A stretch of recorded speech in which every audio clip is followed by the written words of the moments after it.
कृष्ण हरी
हरी दिला पोली करी माझे झाले गयावर जना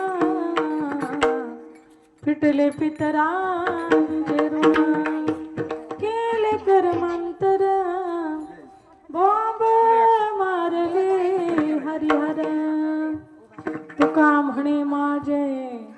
तुका म्हणे माझे भार उतरले ओझे पावडर आणा पावडर आहे का तुमच्याकडे लावायला पावडर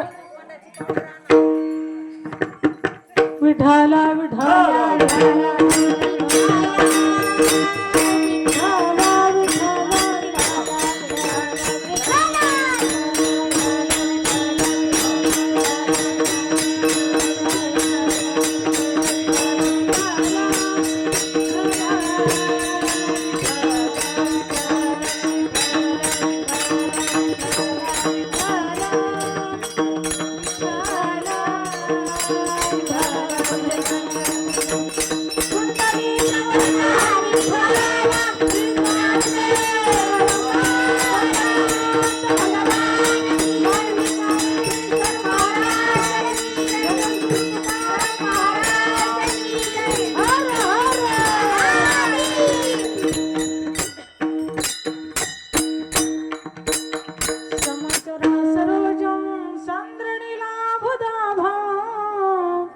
जगणनिहित पाणी मंडनानां तरुण तुलसी माला कंदरं कंजनेत्रा सधै धवलहासं विठ्ठलं चिन्तयामि रंग करू प्रथम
बाबाजी सद्गुरु दास तुका जयांचे केले स्मरण होई सकळ विद्याच्या अधिकरण तेची वंदू श्री चरण श्री गुरूंचे ते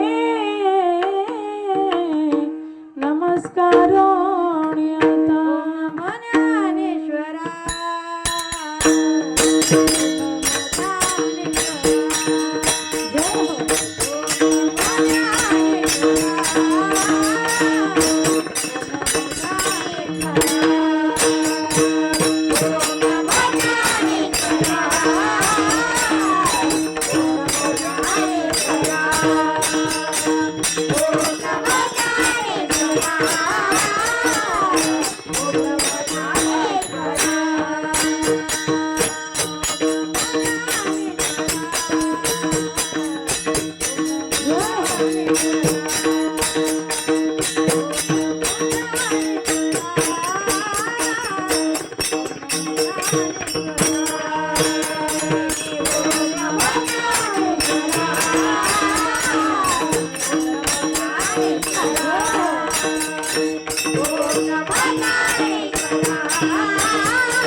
जोरदार टाळ्या.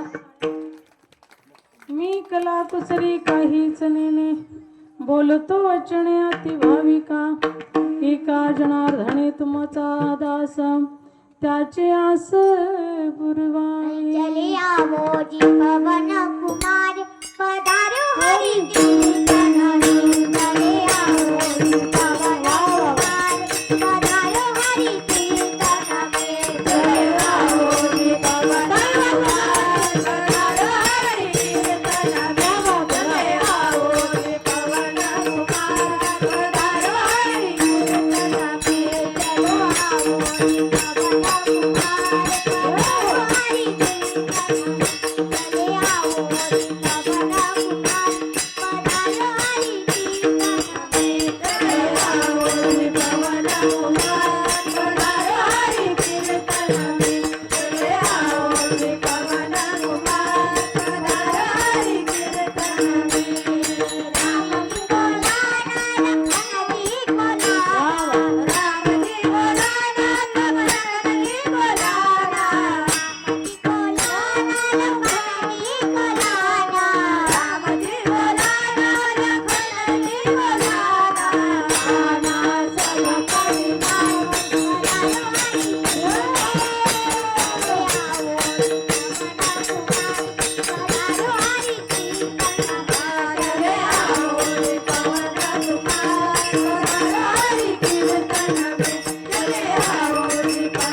म्हणजे अटॅक येत नाही.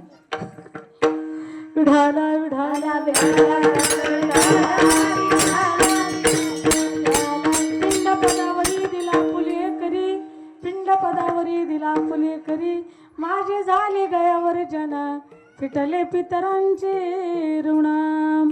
प्रस्तुत कीर्तन रूपी सेवेकरिता निवडलेला भंग जगमान्य संत मान्य ईश्वर मान्य याला विकू द्या जरा. जगतांचे गुरु चराचरांचे गुरु स्वराज्य निर्भीत छत्रपती शिवाजी महाराजांचे गुरु ज्यांनी कधी केला नाही परमार्थाचा आळस तेच वंदने जगद्गुरु तुकोबराय झाले. वारकरी संप्रदायाचे कलश कलश स्थानी शोभणारे पाचवा वेद निर्माते या ठिकाणी जगत वंदने पूजने जगद्गुरु तुकाराम महाराज वैराग्याचे मूर्तिमंत पुतळे विवेकासहित वैराग्याचे बळ धगधगीत ज्वाग्नी जैसा असे जगद्गुरु तुकोबराय त्यांचा सेवेसाठी निवडलेला अभंग असून 4 चरणाचा आहे. विठ्ठल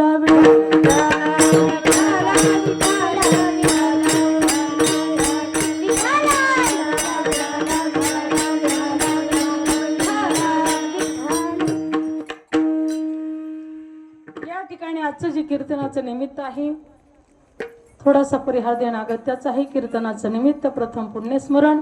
या ठिकाणी वैकुंठवासी कैलासवासी मारुती कुंडलिक झगडे हे मामा आपल्यातून निघून गेलेले आहेत.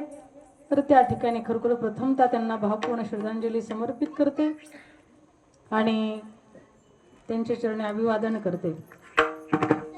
तर महाराज सांगतात की प्रत्येकाला या मृत्यूलोक आहे. जो जन्माला आलेला आहे तो एक दिवस जाणार आहे. उपजे ते नासे नासिले पुनरपी दिशे हे घटिका यंत्र जैसे परिभ्रमेगा. जो जन्माला आलाय तो एक दिवस मरणार आहे. याला मृत्यूलोक म्हणतात. मृत्यू स्वर्ग आणि पाताळ असे 3 प्रकारचे लोक असतात. म्हणून या ठिकाणी मृत्यूलोकाचा महिमाचा असा आहे. जो आला तो जाणार आहे एक ना एक दिवस. मग तो तुम्ही जरी म्हटलात ना नाही नाही आम्ही जाणार नाही आम्ही असं कोटी रुपये ते आम्हाला देऊ आणि आमचं आयुष्य वाढून घेऊ. कोटी रुपये काय तुम्ही असं 10 कोटी नाही किती असे कोट्यावधी किती असतात 100 कोटी जरी दिले तरी यम म्हणतो नाही तुझी वेळ संपलेली आहे, चलावं लागेल तुम्हाला. हा, म्हणून या ठिकाणी वेळ संपली का महाराज, हा तिथं कोणाचं चालत नाही. एका ठिकाणी यम आला एका वारकऱ्याची इथं बरं का, एका वारकऱ्याकडे यम आला, पण वारकरी लई हुशार लोक, वारकऱ्यासारखं हुशार कोणी नाही. वारकरी त्या ठिकाणी यमाला म्हटलं आई पदारी बैठी स्वागतम स्वागतम स्वागतम. यमाला बरं वाटलं. वारकरी म्हटला माझे हात जोडून विनंती आहे तुम्हाला, तुमच्या पाया पडतो म्हटले यमधर्मा, कारण का तुम्ही माझं धर्म आहे की अतिथी करणं. हा, कारण महाराज सांगतात अपमानिले अतिथी नेही सुकृताची संपत्ती. हा, अतिथीचा काय करायला पाहिजे, मान सन्मान करायला पाहिजे, आणि नाही जर केला तर सुकृताची म्हणजे पूर्वजन्मीचं पुण्य सुद्धा आपलं संपतं. म्हणून त्या ठिकाणी तुम्ही अतिथी रूपाने माझ्याकडे आलेला आहात का, अगोदर मला तुमचा मान सन्मान करू द्या. तुम्ही चहा कॉफी दूध वगैरे काय घ्यायचं ते घ्या. म्हशीचं दूध म्हटले लाल झरीत तापलेलं आहे, तुम्ही हे दूध घ्या. ठीक आहे. मग त्या ठिकाणी दूध वगैरे घेतल्याच्या नंतर त्या ठिकाणी त्या दुधामध्ये काय केलं, हा गुंगीचं औषध टाकलं त्या वारकऱ्याने. गुंगीचं औषध टाकलं, कारण ह्याचा पहिला नंबर होता ना. हा, मग ह्याने काय किती त्याला गुंग आल्याच्या नंतर ह्याने काय केलं त्या वारकऱ्याने, त्याचं 1 नंबरचं नाव होतं का ते लास्ट टाकलं, म्हणजे खाली टाकलं सगळ्याच्या शेवटला. त्याला वाटलं तेवढे 10-5 दिवस आपले वाढले तर वाढले, आहे का नाही. हा, मग अशा पद्धतीने टाकल्याच्या नंतर मग ते गुंग आल्याच्या नंतर 5-10 मिनिटांनी ते शुद्धीवरती आलं. शुद्धीवरती आल्याच्या नंतर म्हटले नमस्कार. म्हटले कसं काय झोप लागली, काय नाही. म्हटले दूध घेतलं की गुंगच आली. म्हटले हा, तुम्ही माझ्यावर फार उपकार केले वारकरी महाराज. म्हटले तुम्ही वारकरी आहात, माळकरी आहात, टाळकरी आहात, तुम्ही एवढे उपकार केले की खरोखर मला दूध दिलं. मला आतापर्यंत कुणीच मला दूध दिलं नाही, कुणीच चहा केलं नाही, कुणीच माझा आदर केला नाही. कारण माझं नाव ऐकलं की माणसं आरडून पळून लांब जातात, मोठे मोठे नारडतात. पण तुम्ही एवढा मोठा धटपणा दाखवला ना, आणि एवढा माझा आदर केला, त्यामुळे मी तुम्हाला आज नेणार नाही. तुमचं वरचं लिस्टचं नाव होतं ना 1 नंबरचं ते.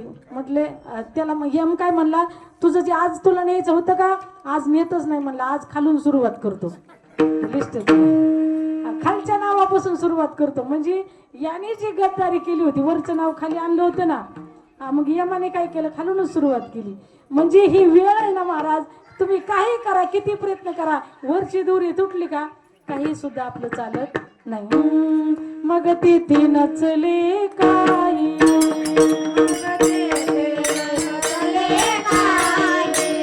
सत्ता संपदा राहिला खायचे ठाई,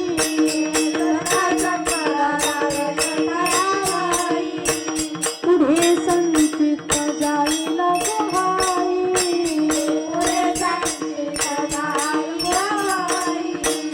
तुका म्हणे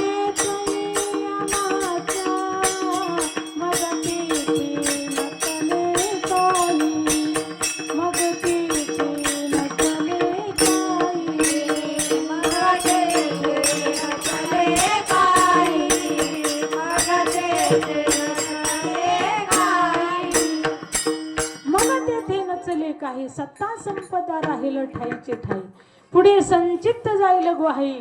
तुका म्हणे ते यमाज्ञा, यमाची आज्ञा झाल्याच्या नंतर तिथं कुणाचंच काही चालत नाही महाराज, कुणाचंच नाही. हा, कुणाचंच नाही, कुणाचंच नाही. तुम्ही म्हणाल ब्रह्मदेवाचं करिता विचार, तो हा दृढ संसार, ब्रह्मदेका पार नो लंगावे सामर्थ्य. ब्रह्मदेवाचं सुद्धा सामर्थ्य नाही की ही विधी लिखित अस्तर टाळण्यासाठी. म्हणून महाराज सांगतात त्याचं सुद्धा सामर्थ्य टिकत नाही. म्हणून या ठिकाणी महाराज सांगतात राजा सिकंदर नावाचा राजा होता. हा, सिकंदर नावाचा राजा, त्याने आयुष्य याच्यामध्ये कमवलं होतं. सगळं आयुष्य त्या हे सगळं समाज कमवण्यामध्ये, संपत्ती कमवण्यामध्ये, सत्ता कमवण्यामध्ये घातलं होतं. हा, आणि आपलं आयुष्य कशामध्ये चाललंय, हे कमव ते कमव ते कमव ते कमव ते कमवून वरून आज्ञा आली की जायचं सगळं सोडून.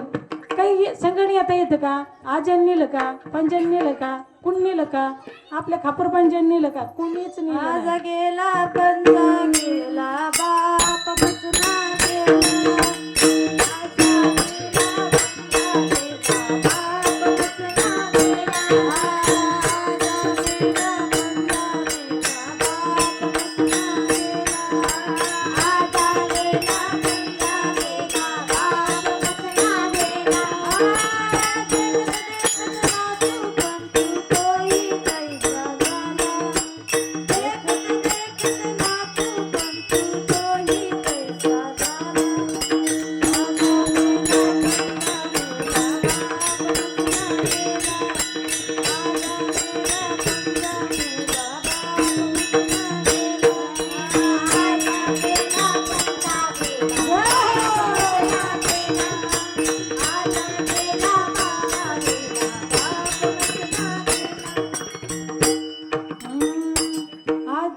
गेला पंजा गेला बाप मसना गेला रे देखत देखत ना तो पण तोही तैसा झाला रे तरी आपल्याला गुण नाही आला रे हे का नाही? आता तरी उघडी डोळे जरी आता पिनाकळी तरी मातेची आखोळे दगडाला पोटाशी. महाराज सांगतात आपल्या खापर पंजाचं नाव कोणाला सांगते त्यांनी वर हात करा त्यांचा सत्कार करायचा चांदीचं नाणं द्यायचं पुरुषापैकी महिलापैकी कोणी बी खापर पंजा कळतो का? खापर पंजाचं सुद्धा आपल्याला नाव सांगता येत नाही येतं का? हा आपली जी असते इस्टेट असते परंपरेची असती जमीन असती परंपरेची असती कितीतरी पिढ्यापासून असणारे खात आलेले असतात त्याच पिढीमध्ये आपण त्याच जमिनीमध्ये त्याच घरामध्ये जन्मायचं मरायचं अशा 4 पिढ्या नाही 10 पिढ्या होतात पण महाराज सांगतात लय झालं तर आपल्याला आपल्या आज्याचं नाव सांगता येतं पंजोबाचं सुद्धा सांगता येत नाही खापर पंजाचं तर विषय लांब आहे का नाही. हा तसं साधू संत महाराज जगासाठी जगाच्या कल्याणा संतांच्या विभूती देह कष्टविधी परोपकारे त्यांचं 750 वर्षापूर्वी माऊली ज्ञानोबरायांनी क्रांती करून ठेवली. 16 वर्षी त्या ठिकाणी ज्ञानेश्वरी लिहिली 22व्या वर्षी समाधी घेतली हरिपाठासारखा ग्रंथ तयार केला तुमच्या आमच्यासाठी. हा 450 वर्षापूर्वी माझ्या तुकोबरायांनी ग्रंथ लिहिला 450 वर्षापासून माझ्या तुकोबराय ज्ञानोबरा यांना आपण विसरू शकतो का? त्यांना विसरू शकत नाही. छत्रपती शिवाजी महाराज विसरू शकतो का? नाही. संत सावता महाराज विसरू शकतो का? नाही. त्यांनी जगासाठी काहीतरी वेळ दिला जगासाठी सर्वस्व अर्पण केलं. देही समर्पिजे देवा भार काहीच न घ्यावा होईला गवा तुका म्हणे आनंद. परमार्थ करता करता तेही त्यांनी परमार्थ केला आणि 4 लोक घेऊन चालले जडमुड उद्धरिले रेड्यामुखी वेद बोले येडे बागडे सगळे काही घेऊन चालले. चला मला सांगायचा आहे मुद्दा की राजा सिकंदर हा अख्खं आयुष्य गेलं महाराज. राजा सिकंदराला काय सत्ता संपत्ती वैभव कमवण्यामध्ये गेलं बघा. हा तसंच आपलं पण चाललंय एक एक दिवस मागं पडत चाललाय. माणूस म्हणतो नाही चला दिंडीला नाही पुढच्या वर्षी येऊ. पुढच्या वर्षी काय आपल्या बापाचं आहे का? आपल्या बापाने ठेवलंय का? इकडं कशाला म्हणले असते तुकाराम महाराज क्षण भंगुर नाही भरवसा पारे सावध तोडा मायाशा काही नचले मग गळा पडेल भाषा पुढे हुशार थोरा हे ओळ सगा ग्रास सगळी सत्ता नाही आती क्या भरोसा है इस जिंदगी का क्या भरोसा है इस जिंदगी का क्या भरोसा है इस जिंदगी का क्या भरोसा है इस जिंदगी का साथ देती नहीं किसी का साथ देती नहीं किसी का क्या भरोसा है इस जिंदगी का क्या भरोसा है इस जिंदगी का क्या भरोसा है इस जिंदगी का क्या भरोसा है इस जिंदगी का जिंदगीचा भरोसा आहे का? कोणाला गॅरंटी? मी पुढच्या वर्षापर्यंत जिवंत राहणार अशी गॅरंटी कोणाला आहे का? आणि असतं तर तुकाराम महाराजाचं प्रमाण खोटं ठरलं असतं. म्हणून क्या भरोसा इस जिंदगी का साथ देती नहीं वो किसी का श्वास रुक जाए चलते चलते क्षमा बुझ जाए चलते चलते दम निकल जाएगा रोशनी का क्या भरोसा है इस जिंदगी का क्या भरोसा है इस जिंदगी का. जिंदगीचा भरोसा नाही ग्रास सगळी सत्ता नाही आती तोंडातला घास तोंडात हातातला हातात ताटातला ताटात मध्येच क्या म्हटलं काय झालं अटॅक. आपलं जीवन आपल्या हातात नाही. हा म्हणून याच्यावर भरोसा करायचा नाही कशावर भरोसा नाही महाराज. हे सगळं भगवंताची माया आहे. दैवी हे सांगुणमयी मम माया दुरत्या मामी प्रपद्यंती माया मेतांतरंती ते. चला म्हणून राजा सिकंदराचं सगळं आयुष्य ही इस्टेट कमवण्यासाठी सत्ता संपत्ती कमवण्यासाठी गेलं. राजा सिकंदर वयस्कर झाला होता असं काही नाही वयस्करच मरतेत असं काही नाही. तरणे बी मरतेत आणि वयस्करही मरतेत. कारण वर्ष संपलं का हा कुणाला 25 वर्षाचं आयुष्य कुणाला 50 वर्षाचे कुणाला 75 वर्षाचे कुणाला 100 वर्षाचे कुणाला 120 मर म्हणलं तरी मरत नाहीत. काही काही माणसं कटळलेत. हा 100च्या पुढे गेलं तरी काही मरत नाहीत आहे का नाही. हा म्हणते आता सुना त्या इथलं नाही सांगत आता काय आम्ही काहीच गाव तीच गाव मारायला पण 40 गाव आहे का नाही. हा मग त्या ठिकाणी सुना म्हणतात अरे म्हाताऱ्या इथंच कुठं खोकतो आणि इथंच कुठं घाण करतो जा की देवळामध्ये जाऊन बस. हा मज नाही हात पाये डोळा पडले झापड करणया भदीर झाले वाचा बोले बोबड नाक मुख गळू लागले लाळा आणि शंभूड श्वाना परी गती झाली अवघी करी ती हाड हाड हाड हाड हाड हाड करते इकडे बसले ए तिकडे जा इकडे थुकले गे तिकडे थुकू नको लय आलेत महाराज म्हातारपणी. हा लय अवघड आहे म्हणून लवकर गेलेलं बरं. हा परंतु त्या ठिकाणी जाऊ कोणाला वाटत नाही. आता मला तरी काय मला वाटतं का आणि आलं तर माझ्या हातात आहे का.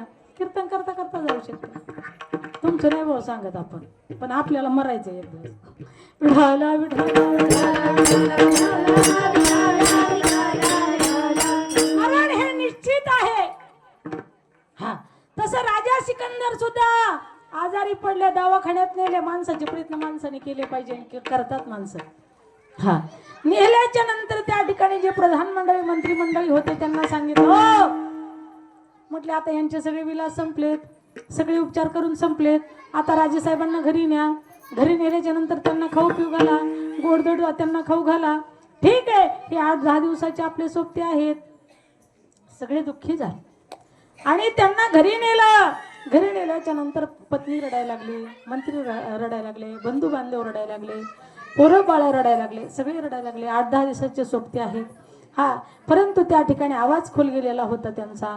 सगळ्या मंत्रिमंडळाला बोलवलं आणि सांगितलं माझी अंतिम इच्छा आहे ना एवढी पूर्ण करा. म्हटले काय अंतिम इच्छा आहे राजेसाहेब तुमची. राजा बोले आणि दल हाले तुम्ही जे सांगाल ते आम्ही करू म्हणे. हा म्हणे एक काम करा की जे सत्ता संपत्ती घोडे हत्ती आहेत ना हे माझ्या उजव्या हाताने ठेवा. हा आणि सगळं सैन्य लवाजाम हे जे माणसं आहेत ना हे डाव्या हाताने ठेवा आणि अशा पद्धतीने माझे दोन्ही हात वरती काढा आणि अशा अवस्थेत माझी काय करा तर अंतयात्रा काढा. काय करा अंतयात्रा काढा. आता राजा गेल्याच्या नंतर त्या ठिकाणी लाखो लोक महाराज मौतीला अंतिम सत्य येते. हा जीवनामध्ये 3 सोहळे असतात बघा जन्म सोहळा लग्न सोहळा आणि मृत्यू सोहळा. हा 3 सोहळे असतात माई बाप. मग हे 3 सोहळे अशा पद्धतीने मृत्यू सोहळा आता राजासाहेबांचा सगळे लोक आले लाखो करोडो लोक त्या ठिकाणी राजांच्या अंत्यविधीला. एक संन्यासी महाराजांची गाडी चाललेली होती शिष्य समुदायासहित.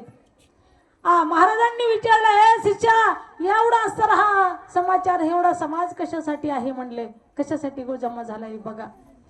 ठीक आहे शिष्य महाराज खाली उतरले आणि बघितलं चौकशांती कळालं की या ठिकाणी राजेसाहेब म्हणजे सिकंदर राजा निघून गेले आहेत स्वर्गवासी झालेले आहेत स्वर्गाला गेलेले आहेत. त्यांच्या अंत्यविधीसाठी एवढी मोठी यात्रा जमलेली आहे. हा अंत्यविधीला त्यांना विदाई करण्यासाठी त्यांचा विधी करण्यासाठी त्यांच्या याच्यासाठी जमलेत म्हणे महाराज. ठीक आहे महाराज खाली उतरले गेले. राजा सिकंदराचा सर त्या ठिकाणी प्रेत चाललेलं होतं दोन्ही हात वरती काढलेले होते आणि त्या ठिकाणी राजा सिकंदराने पाहिलं आणि परत आले. त्यांचा विधी वगैरे झाला. परत गाडीत बसले आणि निघाले शिष्यासहित. शिष्याने त्या ठिकाणी सांगितलं काय म्हटले राजा सिकंदराने ऐश्वर्य कमवलं काय म्हटले त्यांनी संपत्ती कमवली काय म्हणे त्यांनी सत्ता कमवली अख्खं आयुष्य त्यांनी मात्र हे कमवण्यामध्ये घातलं. किती मोठं वैभव आहे आणि जाता जाता आपले हात दोन वरती काढले आणि मी हे कमवलं असं म्हणून समाजाला सांगण्यासाठी हात बाहेर काढले आणि अशी अंत्ययात्रा काढली. त्यावेळेस महाराजांनी त्या ठिकाणी उत्तर दिलं तू वेडा आहेस म्हटले शिष्या. हे दिग्दर्शन करण्यासाठी नाही हे कमवलंय मी हे दाखवण्यासाठी हात वरती केले नाही हात बाहेर काढले नाही राजा सिकंदरानं. म्हटले मग कशासाठी काढले लक्षात घ्या. खूप वर्म असतं या ठिकाणी महत्वाचं आहे वर्म लक्षात घेणं. सांगितलं राजा सिकंदराने याच्यासाठी हात वरती घेतले अरे जगात कुणीच कमवलं नाही एवढी संपत्ती मी कमवली. जगात समाज कुणीच कमवला नाही एवढा समाज माझ्या पाठीशी आहे.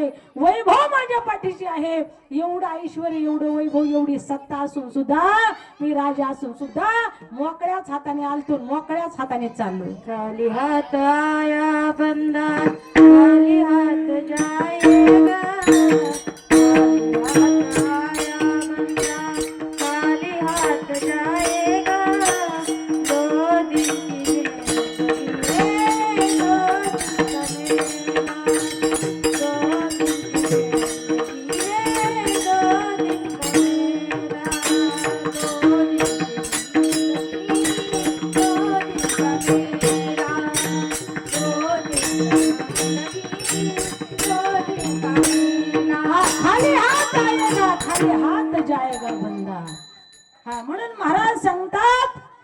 भरोसा नाही, क्या भरोसा इस जिंदगी का. हा म्हणून मग तेथे नचले काही, सत्ता संपदा राहील ठाईची ठाई, पुढे संचित जाईल गुहाई. तुका म्हणे तई यमाज्ञा. याच्यासाठी राजा सिकंदराने कमवलेलं सुद्धा त्याला बरोबर नेता आलं नाही. आणि त्याने सांगून गेलं की हे सगळं इथं ठेवून जायचंय. मी आलतो खाली हाताने आणि चाललो सुद्धा मोकळ्याच हातानं. याच्यासाठी हात वरती काढलेले होते. मग तुम्ही आम्ही काही संघ नेणारे ठेवले का काही महिला मंडळ गठोड बांधून? ठेवा, मग आम्ही तुमच्या बरोबर देऊ. आणि आम्ही जर आधी गेलो तर आम्हाला नका भाऊ काय दे. नेताच येत नाही. राजा सिकंदराची संपत्ती किती होती लंके माझी घरी, किती ती आहे का सांग तशी सांग्या जैशी तैशी. 5 लक्ष घरी पाषाणाची जेथे, 7 लक्ष ते विटीबंदी. कोटी घरी जेथे काशा आणि तांब्याची, शुद्ध कांचनाची सप्तकोटी. तुका म्हणे ज्याची संपदा एवढी, संगाते कवडी गेली नाही. कवडी सुद्धा संघाने आता आली. आपल्याला येईन का नाही आता?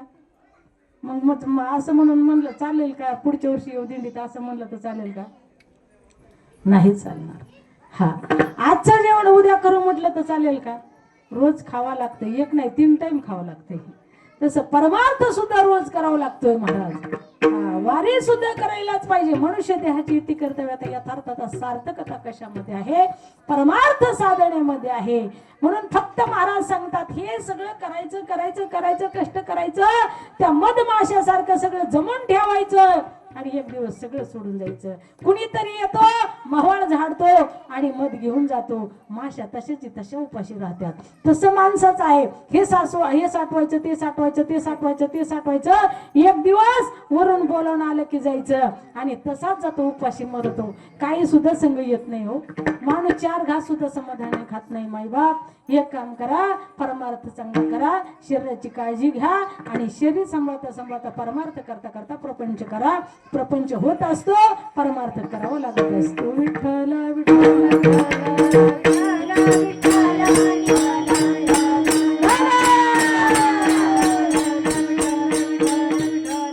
हा, म्हणून जायचंय आपल्याला, हे लक्षात ठेवायचं. तुकाराम महाराजांनी सांगितलं मरणाला कधी विसरायचं नाही. आणि जे विसरले ते काही उद्योग करतात. काय हे विसरली मरण बापुडी, काय अशी गोडी लागली. हा, महाराज सांगतात याला काय गोडी लागली, मरण विसरून गेले. आणि ज्याचं मरण कधीच विसरत नाही ना, त्याच्याकडून कधीच अशा पद्धतीचं वाईट कार्य होत नाही, वाईट कर्म होत नाही, दुसऱ्याचं वाईट चिंतन होत नाही, दुसऱ्याचा बांध कोडत नाही, दुसऱ्याचे वांग तोडत नाही, दुसऱ्याची इथं चोऱ्या करत नाही माणसं. म्हणून काय विसरली मरणा बापुडी, काय अशी गोडी लागली सी. म्हणून या ठिकाणी महाराज सांगतात मरणाला कधी विसरायचं नाही, सगळं काही करायचं. या ठिकाणी प्रपंच करा, पोरं सांभाळा, दिंड्या करा, शेती करा, तुमचा सर खरोखर घर काम करा, गाया सांभाळा, म्हशी सांभाळा, सगळं काही करा. पण मरणाला विसरायचं नाही. मरण विसरणं म्हणजे काय? एक प्रकारचं वैराग्य आहे, एक प्रकारचं अज्ञान आहे. आणि मरण न विसरणे म्हणजे वैराग्य आहे. विठ्ठल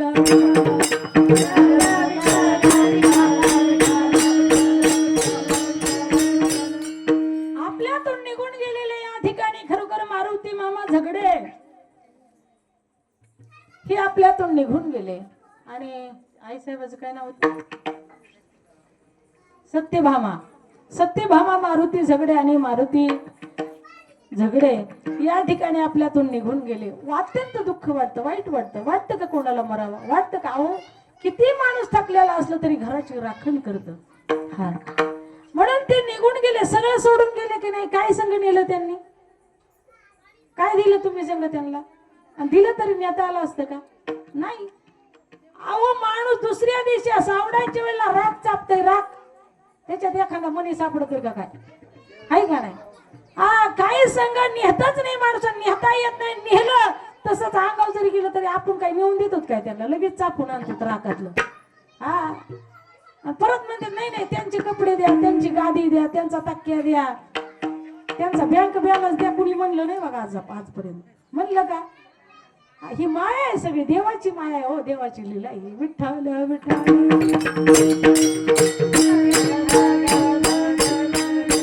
चला मी तुम्हाला वैराग्य सांगते 1 मिनिटामध्ये. भविष्यामध्ये लक्षपूर्वक ऐका, तुमच्या लक्षात राहण्यासाठी आणि तुमच्या भविष्यामध्ये खरोखर तुमच्या भल्यासाठी आहे. खूप गोड आहे दृष्टांत, लक्षपूर्वक ऐका. कीर्तन संपलं मी विचारणार आहे आणि तुम्ही जर नाही उत्तर दिलं तर चांदीचं नाणं दिलं, नाही दिलं तर तुम्ही द्यायचं मला सोन्याचं नाणं. विठाला विठाला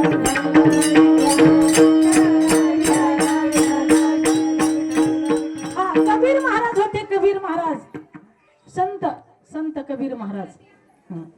संत कबीर महाराजांचा एक शिष्य, आता ऑनलाईन शिष्य होतात ना, आता ऑनलाईन क्लास होतात, आता पकोजाचे क्लास होतात, कीर्तनाचे क्लास होतात, शाळेचे क्लास होतात. तसं असं एक लांबून शिष्य होता, ते नाव ऐकून होतं. आणि एकलव्यासारखा, एकलव्य माहिती ना तुम्हाला महाभारतातला इतिहास आहे का नाही. एकलव्याने काय केलं होतं, आपल्या गुरु द्रोणाचार्यांनी त्यांनी स्वीकार केला नाही तरी एकलव्याने त्यांचा स्वीकार केला, आपले गुरु आहेत म्हणून. तसं असताना तो आमच्या कबीरदास महाराजांचा एक शिष्य, कबीरदास महाराजांचं वैराग्य, कबीरदास महाराजांची साधना, कबीरदास महाराजांचं ती देवधर्म करणं, सगळ्या साधना पाहून हे त्यांना आवडले. त्यांनी त्यांच्यावरती श्रद्धा ठेवली, त्यांना गुरु मानलं आणि हेच गुरु म्हणून आपलं त्यांचा अखंड जप करायचे. ही गुरुपौर्णिमा आली. गुरुपौर्णिमा आल्याच्या नंतर त्यांना असं वाटलं की गुरुच्या दर्शनाला जावा, म्हणून गुरुदर्शनाला ते कबीरदास महाराजांच्या घरी गेले. घरी गेल्याच्या नंतर कबीरदास महाराजांच्या पत्नी होत्या, पत्नीला विचारलं, म्हटलं कबीरदास महाराज कुठं आहेत. म्हटले ते माझे गुरु आहेत, मला त्यांचं दर्शन घ्यायचं आहे. त्यावेळेस त्यांच्या पत्नीने सांगितलं, आज गावातील कुणीतरी एक माणूस कैलासवासी झालेला आहे, त्यांच्या अंतविधीला ते गेलेले आहेत. असं म्हटल्याच्या नंतर मग आता यांनी विचार केला, अंतविधीला म्हटलं भरपूर माणसं असतात म्हणे. तसं म्हणे मी कबीर महाराजांना आजपर्यंत प्रत्यक्षात बघितलंच नाही, मग मी अप्रत्यक्षपणे या ठिकाणी मी त्यांना गुरु मानलेला आहे, पण आज मला त्यांचं दर्शन घ्यायचंय. मग मी त्यांना कशा पद्धतीने ओळखण्याची काही निशाण आहे का. आता कसं वारकरी म्हटलं की काय असतं, गळ्यामध्ये माळ असते, गंधटिळा असतो, हे का नाही. तसं यांची ओळखण्याची काही खूण आहे का म्हणे. आहे म्हणे एक खूण. म्हटले कसली खूण आहे. म्हटले काही नाही, त्यांच्या डोक्यावरती पांढरा तुरा आहे. म्हटले काय आहे, पांढरा तुरा. ज्या लाखो हजारो माणसामध्ये तुम्हाला पांढऱ्या तुऱ्यावालीची असणारी खरोखर माऊली दिसते ना, साधू दिसते ना, ते असणारे खरोखर आमचे कबीर महाराज आहेत. ठीक आहे म्हणे, काही नाही. ते गेले त्या ठिकाणी, जिथे स्मशानभूमी होती तिथे गेल्याच्या नंतर त्या ठिकाणी ते सगळे काय असताना त्यांचा विधी होऊन सगळे परत माणसं आलेले होते. आणि येत असताना त्या ठिकाणी तिथे पाहिलं तर सगळ्याच्या डोक्यात पांढरं तुर होते. म्हणजे आपल्याला मशान वैराग येत असतं ना, आहे ना, येतं का नाही मशान वैराग. बोला की जरा, काही टेन्शन आहे का तुम्हाला. टेन्शन असतं तर माझ्याकडे लोटा. मग त्या ठिकाणी मसन वैराग्य आपल्याला येतं का नाही. मसनात गेले आपल्याला काय वाटतं, माय काय खरं आपलं बी, आपल्याला जायचंय, आपल्याला एक दिवस याच जागेवर यायचंय, असं होतं ना. मग सगळ्यांच्या डोक्यावरती त्या ठिकाणी पांढरी तुरी दिसायला लागली. मग हळूहळू हळूहळू हळूहळू मशानभूमी मागं जायला लागली. तसे हळूहळू सगळ्यांचे तुरे नष्ट व्हायला लागले, कमी व्हायला लागले. मग मारुतीच्या येशीपर्यंत येऊसर, मारुतीपर्यंत येऊसर तर सगळ्यांचे तुरी नष्ट झाले. सगळ्याला घरची ओढ लागली. बाया म्हणल्या, चल बाया, कोंबड्या सोडायच्यात, शेळ्या सोडायच्यात, गुराला पाणी पाजायचे, रानात जायचे, मालकाची भाकर न्यायची, हे का. तसं माणसाचंही चाललं, चला कुणाला ड्युटीला जायचंय, कुणाला कामाला जायचंय, कुणाला विहिरीवर जायचंय, कुणाला रानात जायचंय, कुणाला ज्वारी काढायला जायचंय, कुणाला गहू काढायचा, अशा घरच्या ध्यानात यायला लागलं. तसे तसे सगळ्यांचे तुरे, पांढरे तुरे काय झाले, संपले, नष्ट झाले. फक्त एकच तुरा राहिला. कोणचा, कबीर महाराजांच्या डोक्यावर. मग एकच तुरा राहिल्याच्या नंतर त्या ठिकाणी या शिष्याच्या लक्षात आलं. तो धावत पळत गेला आणि साष्टांग हे करी दंडवत. कारण साधू संतांचं वैराग्य महाराज सांगतात कधीच नष्ट होत नाही, झोपीत सुद्धा नष्ट होत नाही, झोपीत सुद्धा कमी होत नाही. तुम्ही जरी आज असताना साधू अंबाच्या तुकाराम महाराजांना त्या ठिकाणी छत्रपती शिवाजी महाराजांनी नजराणा दिला तरी त्यांचं वैराग्य कमी झालं का, नाही कमी झालं.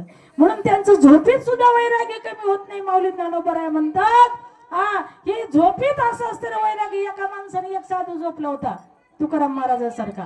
त्यांच्या हातामध्ये झोपलेला असताना त्यांच्या हातामध्ये 5-5 रुपयाची नोट ठेवली आणि अशी मूठ त्याला झाकायला लागली. तरी त्या साधूची मूठ अशी झाकल्या गेली नाही, अशी पडली, खाली पडले ते पैसे. म्हणून महाराज सांगतात साधू संतांचं वैराग्य असं असतं की माझ्या तुकोपर्यंतचं वैराग्य असं आहे की ती झोपीत सुद्धा त्यांचं वैराग्य नष्ट होत नाही. विठ्ठल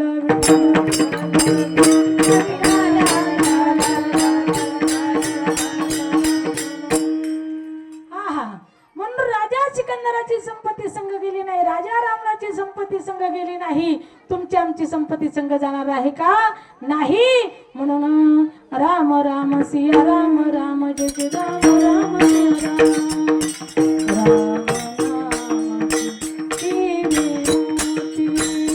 राम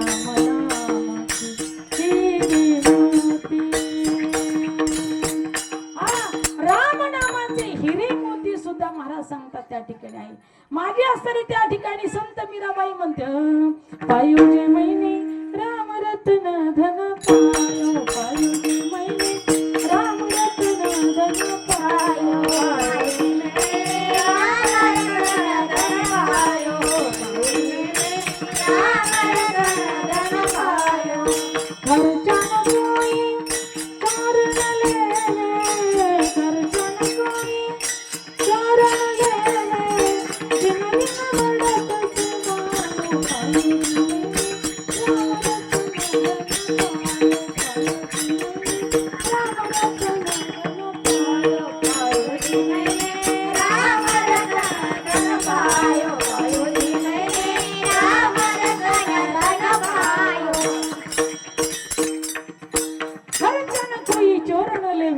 दिन दिन बडत सवायो पायोजी महिने राम रतन धन पायो.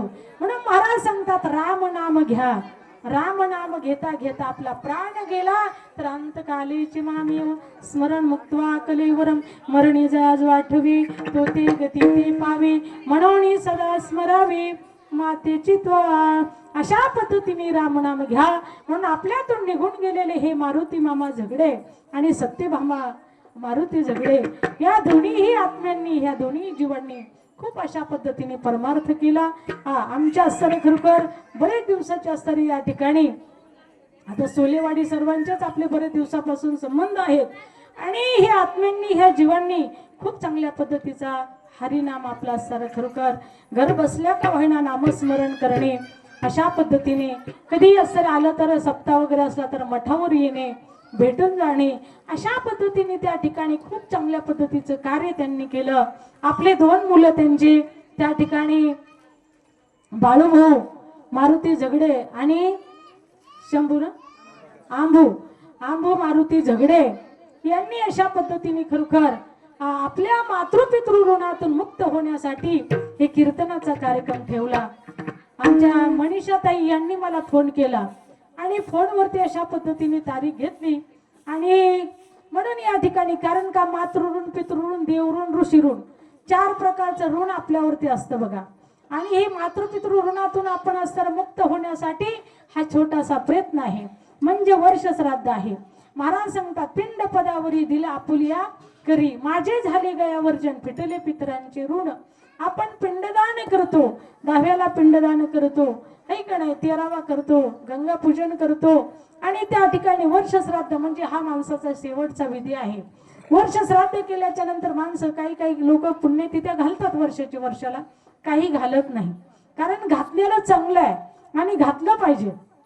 पितृदोष नष्ट होतो आणि त्या ठिकाणी घरामध्ये काही अडी अडचणी असेल तर त्या ठिकाणी व्यवस्थित होतं. तुम्ही म्हणाल असं कसं होतं की तुम्ही आल्यावर काय माघारी येतं का? येतं. कारण मी सांगत नाही भगवान श्रीकृष्ण परमात्मा गीतेमध्ये सांगतात यांती देवव्रतान देवान पितृण्यांती पितृव्रतः भूतानी यांती भूतेजा यांती माद्योजन पिमा. महाराज सांगतात यांती देव त्यांच्या नावाने जर समर्पित केलं का ते त्यांना समर्पित होतं. म्हणून आपण पितृजीव घालतो कशासाठी? हा वर्षातून एकदा त्यांना हे असं नैवेद्य त्यांची असणारी भूक शमन करण्यासाठी हे आपण पितृदोष नष्ट करण्यासाठी किंवा त्यांचा आत्मा तृप्त होण्यासाठी हे करावं लागतं. वर्ष श्राद्ध हे करावं लागतं. म्हणून सालाबाद नियमाप्रमाणे वर्षाला पुण्यतिथी घाला. तुमच्या घरामध्ये कुठली अडी अडचण येणार नाही दुखणं भाणं येणार नाही आणि ते पितर जर असं तृप्त असतील तर ते चांगला आशीर्वाद देत असतात आपल्या मुलाबाळांना नातवंडांना. आणि पितर जर अतृप्त असतील तर ते तिष्ठत जर असतील ना तर आपल्या घरात कधी सुख लागत नाही. ते म्हणतात मीच कमवलेली इष्टित आहे माझ्या नावाने एक तू असं अन्नदान करू शकत नाही, 4 माणसं जीव घालत नाही, ते तिष्ठ तो आत्मा. म्हणून महाराज सांगतात जिवंतपणे सुद्धा आईबापाची सेवा करा, म्हाताऱ्या आईबापाची, आणि मेल्यावर सुद्धा पितृ घाला, वर्षश्राद्ध घाला, पिंडदान करा. का तर हे शास्त्र आहे. हा, म्हणून मातृदेव भव, पितृदेव भव, आचार्य देव भव, देव दिजा गुरु प्राज्ञ, पूजनम शौचमार्जम ब्रह्मचार्य महिसांच शरीरम तपोच्यते. सगळ्या तीर्थाची धुरी जे का माता पितरे त्या सेवेशी शरीरे लोण कीजे. म्हणून या ठिकाणी मारुती झगडे हे आपल्यातून निघून गेले. हा, कारण त्यांना 2 मुलं आणि 5 मुली ना, 5 मुली आहे का नाही. हा, 5 जावाई, 5 मुली, 2 मुलं, 2 सुना, नातवंड, असा गोड त्यांचा परिवार आहे. आणि खरोखर या ठिकाणी या मुलांनी आपल्या मातृपितृ ऋणातून मुक्त होण्यासाठी कीर्तनाचं या ठिकाणी खरोखर प्रोग्राम ठेवला. कारण का या कीर्तनाच्या माध्यमातून, ज्ञानदानाच्या माध्यमातून, नामचिंतनाच्या माध्यमातून या ठिकाणी आत्म्याला, आपल्या आई वडिलांच्या आत्म्याला हे पुण्य आपल्याला समर्पित करायचंय. आजचं जे पुण्य आहे ते आपल्याला त्यांना सगळं समर्पित करायचं. कीर्तनाचं पुण्य असेल, अन्नदानाचं पुण्य असेल, असं हे सगळं समर्पित करायचं आहे. ज्ञानदानाचं पुण्य असेल हे समर्पित करायचं आहे. लेकरांसाठी आईबाप काय करत नाही, जीव द्यायला सुद्धा मागं घेत नाही, एवढं काही करतात. बाप स्वाभिमानी बाळा, त्याचा कणखर कणा, त्याच्या हृदयात सुद्धा लाजाळूची संवेदना, त्याची पहाडाची छाती, त्याचे हृदय गुलाब, त्याच्या घामांना सुद्धा हिऱ्या मोत्याचा रुबाब. बाप साठवीत अश्रू, वाट पाही त्या क्षणाची, जन्मभराचे रडतो लेक जाताना सासरी. हा, आई आणि बाप, महाराज सांगतात आई तर नेहमीच रडत असते. थोडं दुःख झालं तरी आईच्या डोळ्यामध्ये पाणी येतं, पण बापाच्या डोळ्यामध्ये पाणी येत नाही, तो हृदयामध्ये साठवून ठेवतो. पण ज्यावेळेस आपली एकुलती एक लाडली लेक असेल, एकुलती एक असली तरी तेवढंच प्रेम असतं, आणि 10 लेकी असले तरी तेवढंच प्रेम असतं. ते जर वाट लावत असताना कितीही पहाडाच्या छातीचा बाप असला ना, मुजड अंतकरणाचा, हा पाषाणी अंतकरणाचा, तरी त्याच्या सुद्धा डोळ्याला पाणी येतं. महाराज, पर्वत राजाची पार्वती ही महादेवाशी तिचा विवाह करून तिला वाट लावत असताना त्याच्या सुद्धा डोळ्यामध्ये पाणी आले बाबा. हा, एवढं लेकीवरती प्रेम असतं बापाचं. म्हणून महाराज सांगतात विदेही राजा जनक, अहो त्यांचं कथा ऐकत असताना त्या कथेमध्ये त्यांची आरती मांडी जळाली, तरी कथेमध्ये त्यांचा डिस्टर्ब झाला नाही, त्यांचं मन विचलित झालं नाही. पण ज्यावेळेस आपली लाडकी लेक सीतादेवी ही प्रभू रामचंद्राबरोबर तिचं लग्न लावलं, आणि लग्न लावल्याच्या नंतर त्या ठिकाणी त्या विदेही राजा जनकाच्या डोळ्यामध्ये पाणी आलं. आलील घटी समीप नवरा, घेऊन यावा घरा, ग्रयुक्ते समपर्क पूजन करा, अंतरपटा ते धरा, दोघे वधूवरा करावी उभी, कुर्यास शिवमंगल सावधान. या मुलीची विदाई करत असताना त्या बापाच्या डोळ्याला पाणी आलं. विदेही असणारा, ज्याचं देहावरती प्रेम नाही, त्याच्या लेकीवरती किती प्रेम आहे. ते लेक वाट लावत असताना ढसा तो बाप सुद्धा रडला. याला म्हणतात, महाराज सांगतात किती लेकीवरती प्रेम असतं. म्हणून बाप साठवितो अश्रू, वाट पाही त्या क्षणाची, जन्मभराचे रडतो लेक जाताना सासरी. म्हणून बापाचं प्रेम फार असतं. असा बाप आपल्यातून निघून गेल्याच्या नंतर आपल्या घरची राखण जाते. आई निघून गेल्याच्या नंतर आपल्या घरची राखण जाते. आपल्यावरती असं डोक्यावर मायेचा हात फिरवणारी ही माय निघून जाते. आणि बाप हे आपल्या डोक्यावरचं छत्र असतं. बापही निघून गेला, आई निघून गेली. या ठिकाणी महाराज, मला कसं होत या बाप लोकांचं बघताना, मला कसं होत या बाप लोकांचं बघताना, मला बाबा माझ्या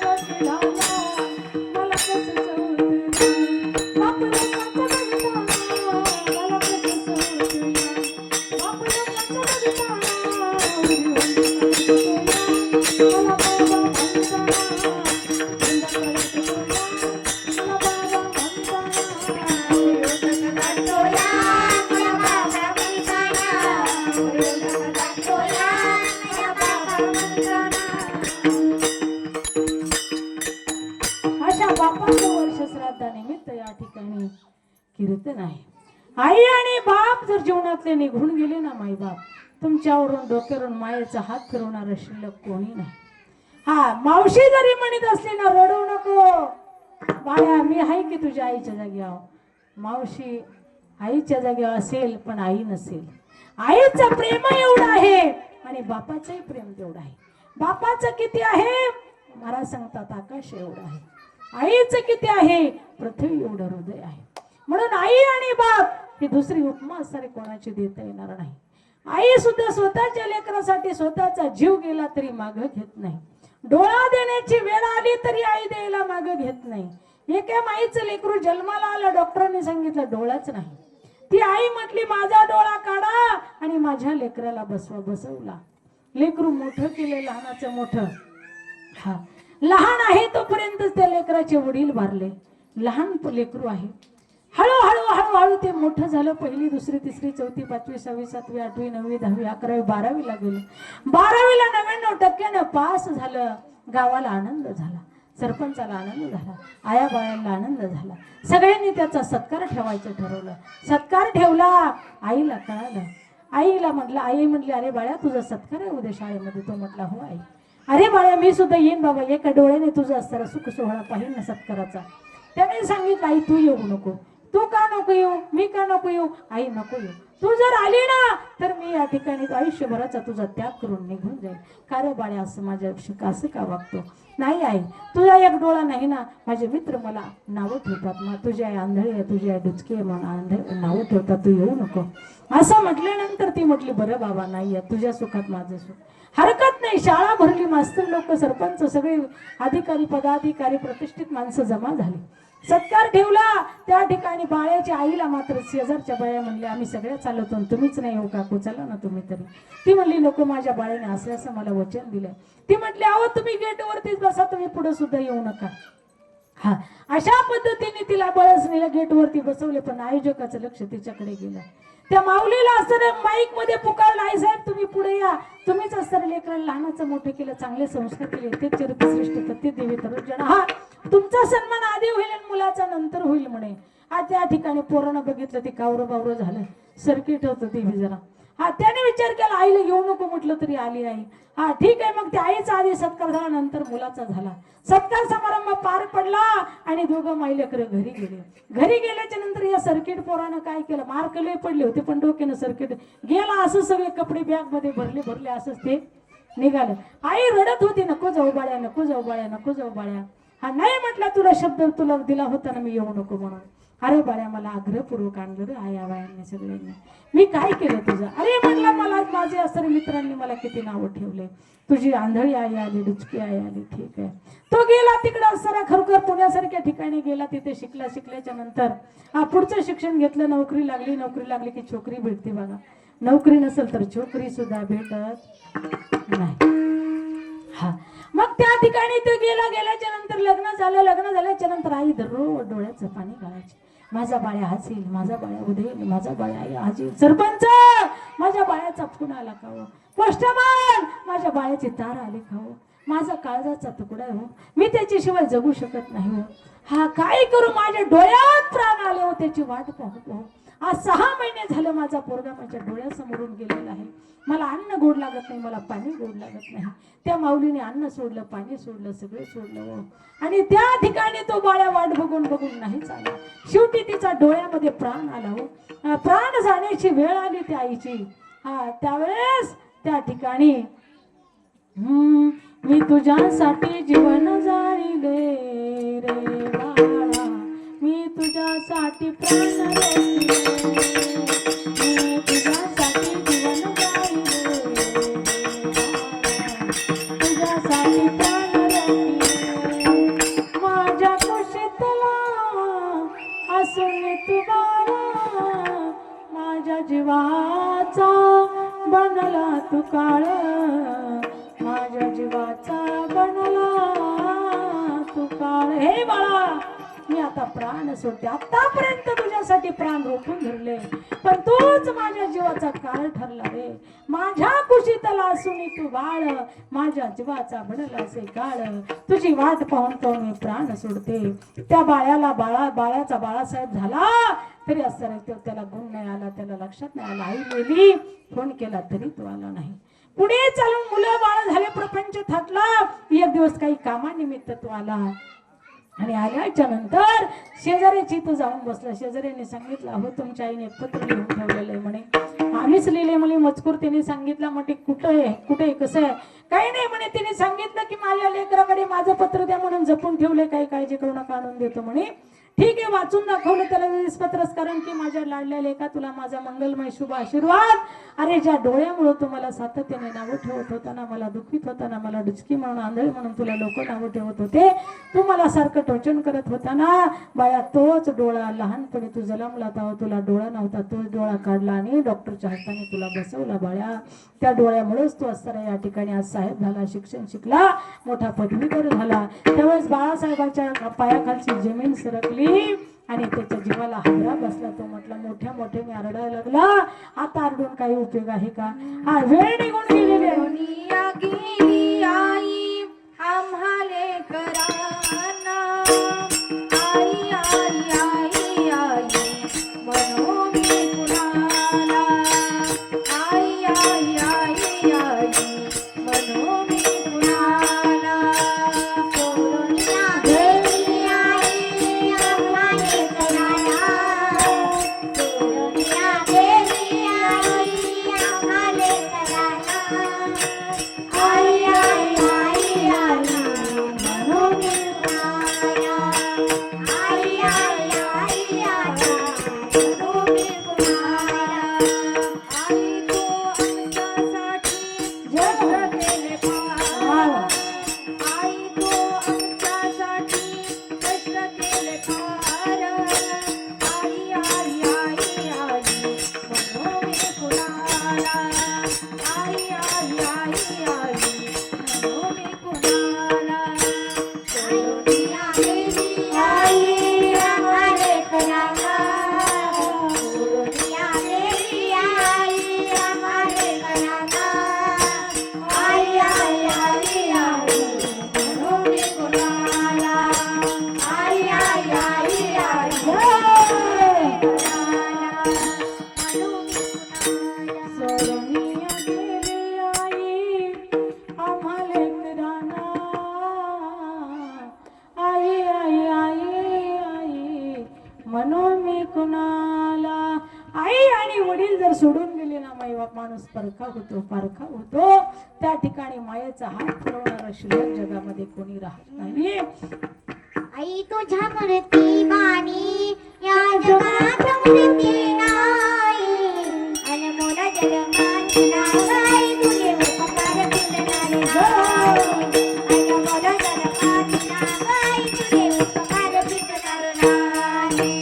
आई तुझ्या मूर्ती वाणी या जगात मूर्ती नाही, अनमोल जन्मात नाही तुझे उपकार फिरणारे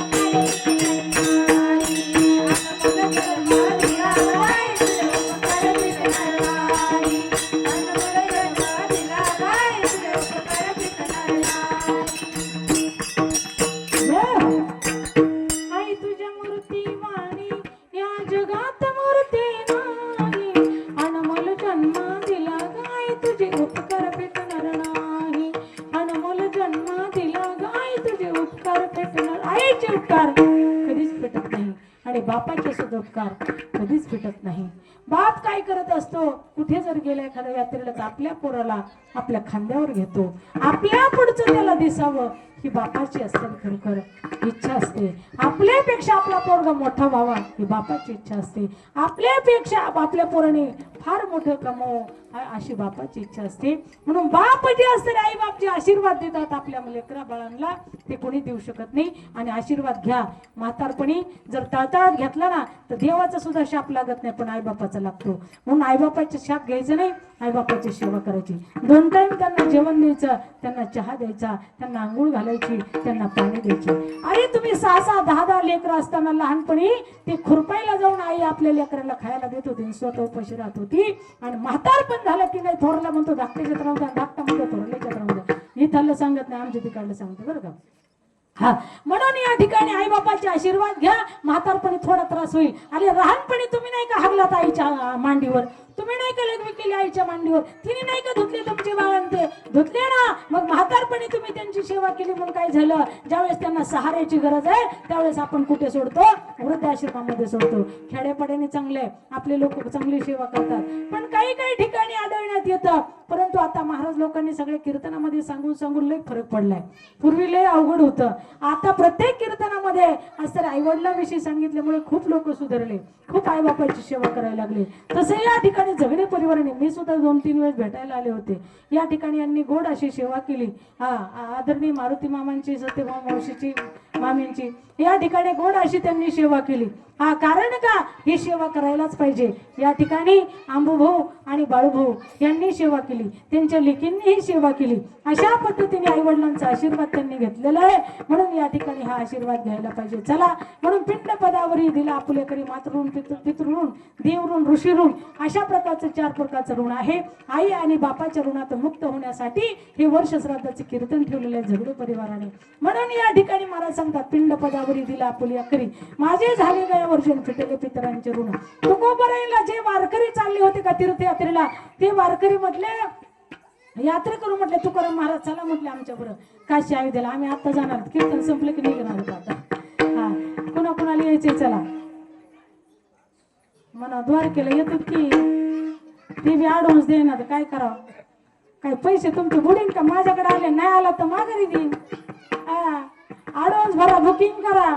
आम्ही आता कीर्तन संपलं की या ठिकाणी लगे काशी अयोध्या मथुरा गोकुळ वृंदावन तिकडे चालत. माणसं मठामध्ये येऊन बसले तर गाडी येऊन थांबली, सगळं चाललंय घरी. तिकडे किराणा भरायचं, कुठं काय ते सामान भरायचं गाडीमध्ये. पण आता इथं अगोदरच तारीख घेतली होती. मनीषा ताईंनी त्यांनी मला फोन केला, म्हटलं ही तारीख लिहून ठेवा, काही झालंही काढला सूर्य तिकडे झाला तरी चालेल, पण कीर्तनाला यावंच लागेल. म्हणून आता घरी तिथं आमच्या घरी सगळी यात्रेकरू बसले.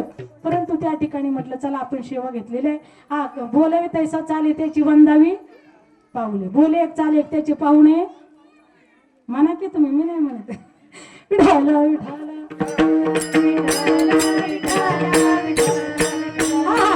म्हणून महाराज सांगतात पिंड पदावरी दिला फुलेकरी माझे झाले गयावर्जन फिटले पितरांचे ऋण. तुकाराम महाराज म्हटले चला, तुकाराम महाराजांना म्हटले चला यात्रेला. तुकाराम महाराज म्हटले तुम्ही आता जाऊन या, मी दुसऱ्या बरीने येतो, कारण माझी वारी आली पंढरपूरची. मग त्यांनी एक पत्र लिहिलं, कुणी तुकोबरायाने. म्हणून पहिल्या अभंगाच्या प्रथम चरणामध्ये सांगितलं पिंड पदावरी पदावरी पिंड पदावरी पिंड पदावरी पिंड पदावरी पदावरी पिंड पदावरी पिंड पदावरी पिंड पदावरी पदावरी पिंड पदावरी पिंड पदावरी वा वा वा, चला पदावरी पदावरी पिंड पदावरी पिंड पदावरी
लिहिलं की माझं देहासहित माझं धड जरी इथं असलं तरी माझं चित्त मात्र त्या ठिकाणी भगवंताच्या पदावरती आहे, विष्णूच्या पदावरती आहे. पिंड पदावरी दिला आपुल्या करी माझ्या हाताने मी देत आहे. म्हणून दिला आपुल्या करी म्हणून माझे झाले गयावर्जन. तिथून गायचं त्या ठिकाणी दर्शन घेतलं. माझे झाले गयावर्जन फिटले पितरांचे ऋण. माझा देह माझ्या हातानेच मी असलेले परमात्म्याच्या पदावरती समर्पित करतो. म्हणून त्या ठिकाणी माझे झाले गयावर्जन फिटले पितरांचे ऋण. त्या ठिकाणी म्हणून माझं गयावर्जन झालं, मी पितरांच्या ऋणातून मुक्त झालो. म्हणून महाराज सांगतात अशा पद्धतीने त्या ठिकाणी कुठली गोष्ट करायची असेल तर मनापासून करा, त्याचं फल निश्चित त्या ठिकाणी भेटेल. विठ्ठल विठ्ठल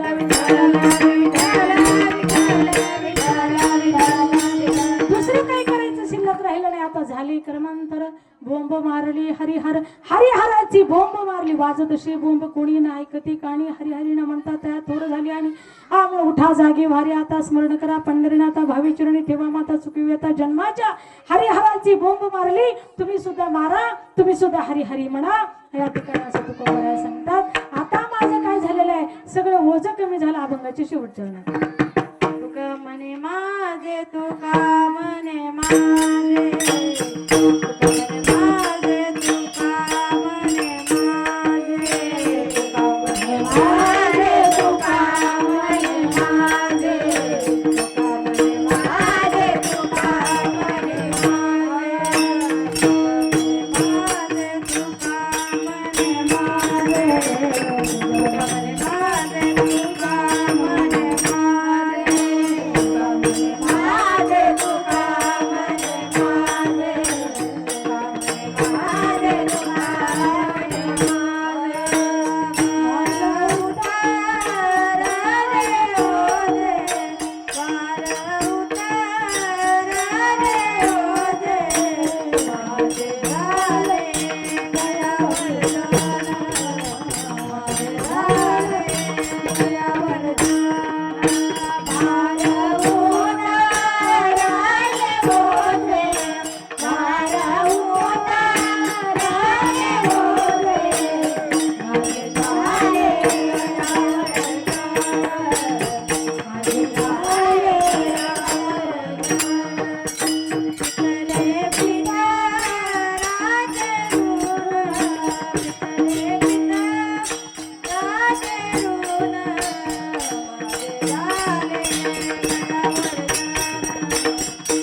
नकार माई